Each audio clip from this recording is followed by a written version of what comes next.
Good morning. Welcome to Madan Kumar Vlogs. Day 34 of walking challenge. 10,000 steps complete பண்ணணும். அதுதான் இன்னைக்கு task. இன்றைய பொழுது சிறப்பாக ஸ்டார்ட் ஆகிருக்கு. ரொம்ப ஃப்ரெஷ்ஷாக இருக்குது. இன்றைக்கி டே 2ஓட எக்ஸ்பெரிமெண்ட்னு சொல்லலாம். என்ன அப்படின்னா கரெக்டான டைமுக்கு படுத்து கரெக்டான டைமுக்கு எந்திரிச்சிட்ருக்கோம். நேற்று ஒரு சில ட்ரிக்ஸை ஃபாலோ பண்ண அதை நான் உங்கள்கிட்ட ஷேர் பண்ணணும்னு நினைக்கிறேன். ஒன்று, ஷார்ப்பாக 10 மணிக்கு படுக்கணும் அப்படின்னு நான் பிரெயினுக்கு சொன்னால் கரெக்டாக 9:50 தான் நீ என்னென்ன வேலை நீ இன்னும் பண்ண வேண்டியது இருக்குது அப்படிங்கிற பெண்டிங் ஒர்க்கை என் மைண்டு கொடுக்குது. கம்பல்சரி அதை பண்ணியே ஆகணும். அப்புறம் எப்படா 10 மணிக்கு தூங்குறது அப்படிங்கிறப்ப தான் நேற்று ஒரு சில ட்ரிக்கை ஃபாலோ பண்ணேன். அதை நான் உங்கள்கிட்ட ஷேர் பண்ணிக்கிறேன்.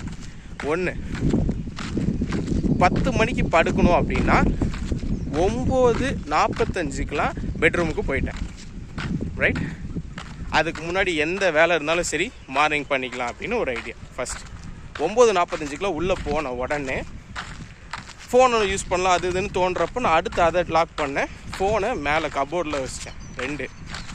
அப்போ அந்த 15 நிமிஷம் என்ன பண்ண போகிறோம்? ஏன்னா இந்த 15 நிமிஷத்தில் ரொம்ப ஆக்டிவ் ஆகிட்டோம்னா திருப்பி தூக்கம் வராது. புக்கு படிக்க ஆரம்பிச்சிட்டேன். 15 minutes புக்கு படிக்கிறப்ப என்னாச்சு அப்படின்னா ரொம்ப இன்ட்ரெஸ்ட் ஆகி திருப்பி ரொம்ப டீப்பாக படிக்க ஆரம்பிச்சிட்டேன். 10 மணியை தாண்டி போயிருமோ அப்படின்னு ஒரு டவுட்டு.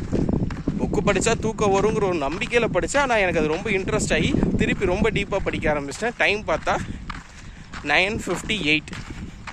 என்னடா பண்ணலாம் அப்படிங்கிறப்போ டக்குன்னு புக்கை க்ளோஸ் பண்ணிட்டு லைட் ஆஃப் பண்ணிட்டேன். இப்போ என்ன ஆயிடுச்சு, ஷார்ப் 10க்கு தூங்கணும் அப்படின்னு ஃபுல் ரூமும் டார்க் ஆகிடுச்சு. அடுத்து ஒரு 5-10 நிமிஷம் அப்படி இப்படின்னு யோசிச்சுக்கிட்டே இருந்தேன். அப்பயும் தூக்கம் வரலை. அப்போ நான் என்ன பண்ணேன் அப்படின்னா ஒரு குட்டி ட்ரிக் ஃபாலோ பண்ணேன். 1 நிமிஷம் முழிச்சே இருக்கணும். அடுத்த 3 நிமிஷம் தூக்கம் வருதோ இல்லையோ கண்ணை மூடியே இருக்கணும். ஓகே, இதுதான் டாஸ்க். இந்த டாஸ்க்கை நான் ப்ராக்டிஸ் பண்ண ஆரம்பித்தேன். 1 நிமிஷம் முழிச்சுக்கிட்டே இருந்தேன். அப்படியே கண்ணை அப்படியே ஓப்பன் வச்சு. அடுத்த 3 நிமிஷத்துக்கு நான் என்ன பண்ணேன் அப்படின்னா கவுண்ட் பண்ண ஆரம்பித்தேன். கண்ணை மூடிக்கிட்டு 180 கவுண்ட் பண்ணேன். இந்த 180லேயே நல்ல விஷயம் என்னென்னா எனக்கு டக்குன்னு என்ன அறியாமே முழிச்சிட்டேன். திருப்பி இதை ப்ராக்டிஸ் பண்ணேன். நல்ல விஷயம் என்னென்னா எனக்கு இது செட் ஆகிடுச்சு. 2வது சைக்கிள் வர்றப்பவே தூங்கிட்டேன். நேற்று ஷார்ப்பாக ஒரு 10:15 இந்த டைமுக்கு நான் தூங்கிட்டேன். மேபி உங்களுக்கும் நைட் டைம் தூக்கம் வரலைன்னா இதை ட்ரை பண்ணி பாருங்கள். 1, நீங்கள் இருக்கிற ரூமை டார்க்காக மாற்றிடுங்க. 2, டிஸ்ட்ராக்ட் ஆகக்கூடிய விஷயங்களை கட் பண்ணிவிடுங்க. ஃபோனு, புக்ஸு எல்லாமே. இல்லை புக்கு படிக்கிறதா இருந்தால் 30 minutes ஏர்லியராகவே ஸ்டார்ட் பண்ணிவிடுங்க. அண்ட் 10 மணிக்கு மேலே உங்கள் பிரெயின் நிறைய ஆக்டிவாக ட்ரை பண்ணும். அந்த டைமில் இந்த ப்ரீத்திங்கோ இல்லை கண்ணை மூடி பண்ணுற எக்ஸசைஸோ ட்ரை பண்ணி பாருங்கள். எனக்கு நல்லா ஒர்க் ஆச்சு. அதோட நல்ல விஷயம் என்னென்னா அலாரம் அடிக்கிறதுக்கு முன்னாடி இன்றைக்கி எந்திரிச்சாச்சு. 4:10க்கு இன்றைக்கி எந்திரிச்சாச்சு. நல்லா போச்சு. ஸோ நம்ம பண்ணுற விஷயங்கள் நம்ம பாடிக்கு நல்லா அடாப்ட் ஆகுது அப்படிங்கிற விஷயம் தெளிவாக தெரியுது. இதை அடுத்தடுத்த மாதங்களையும் ஃபாலோ பண்ணலாம். டிசிப்ளின் வைஸ் டே 1 நேற்று சூப்பராக போச்சு. முக்கியமாக எந்த ஜங்க் ஃபுட்டு கிடையாது, எக்ஸ்ட்ரா டீ கிடையாது. வழக்கமாகவே டீ சாப்பிட மாட்டோம், தலைவலிச்சா மட்டும் தான் டீ சாப்பிடுவோம். அப்படி பார்க்குறப்போ நேற்று no snacks, no hotel foods, no sugar. என்ன டயட்டோ அந்த டயட் மட்டும் தான் ஃபாலோ பண்ணோம். வெயிட்டுமே பார்க்குறப்போ குறையலை, மெயின்டைன் ஆகிருக்கு. தென் அடுத்தடுத்த டேஸ்லேருந்து இந்த குறையும் அப்படிங்கிற ஒரு நம்பிக்கையோட இன்றைக்கி 10,000 ஸ்டெப்ஸை ஸ்டார்ட் பண்ணியிருக்கோம். 10,000 ஸ்டெப்ஸை முடிச்சுட்டு உங்களை மீட் பண்ணுறேன்.